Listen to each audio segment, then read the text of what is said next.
آج پیپر دے کر کمرہ سے باہر آیا تو چلچلاتی ہوئی دھوپ نے میرا استقبال کیا۔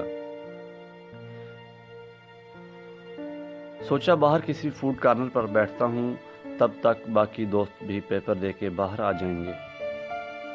اسکول گیٹ سے باہر نکلا تو گیٹ کی ایک طرف معصوم سا بچہ کسی کالج کے فلائرز تقسیم کر رہا تھا۔ اسے دیکھتے ہی اچانک دل میں رحم سا آ گیا۔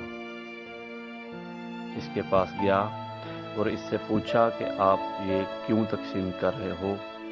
تو اس نے جواب دیا، مجھے کسی انکل نے دیے ہیں۔ جب میں یہ سارے فلائر تقسیم کر کے شام کو گھر جاؤں گا تو وہ میرے گھر آ کر مجھے 100 روپیہ دیں گے۔ مجھے اس شخص پر بہت غصہ آیا کہ جس نے پھول جیسے بچے کو 100 روپے کا لالچ دے کر تپتی دھوپ اور آگ جیسی لو میں کھڑا کیا ہوا ہے۔ میں اپنے دوستوں کا انتظار کرنے لگا اور جب دوست پیپر دے کے باہر آئے تو میں نے ان کو اس بچے کے بارے میں بتایا اور کہا کہ یا تو ہم اس شخص سے ملیں جس نے اس کو اس کام پر لگایا ہوا ہے، یا اس کے گھر جا کر اس کے حالات معلوم کریں۔ کیا معلوم اس بچے کے گھر پر آج شام کی افطاری کے پیسے بھی نہ ہوں۔ ہم نے سوچا اس بچے کے اسکول کا خرچہ ہم اپنے ذمہ لیں گے۔ اس کے گھر پہنچے تو وہاں ایک دردناک کہانی تھی۔ گھر کے مرکزی دروازے کا ایک حصہ مکمل ٹوٹا ہوا تھا اور گھر حسرت و یاس کی تصویر نظر آ رہا تھا۔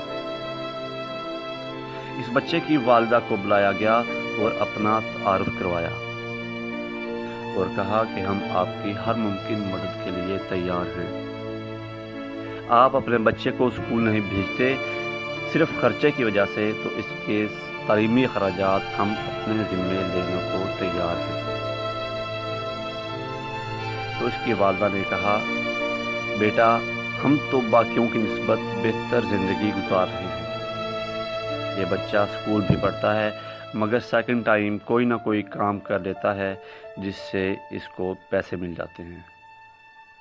میرا اس سے بڑا بیٹا بھی ایک دکان پر کام کرتا ہے جس سے ہمارے گھر کا خرچ چل جاتا ہے۔ مگر بیٹا اگر آپ ایک کام کر سکتے ہو تو وہ کر دو۔ میری ایک دوست ہے جس کے میاں فوت ہو چکے اور ان کا کمانے والا کوئی نہیں۔ اگر آپ ان کی مدد کر سکتے ہیں تو ضرور کیجیے، میں آپ کا رابطہ ان سے کروا دوں گی۔ انہوں نے میرا فون نمبر لیا اور ہم وہاں سے چل پڑے۔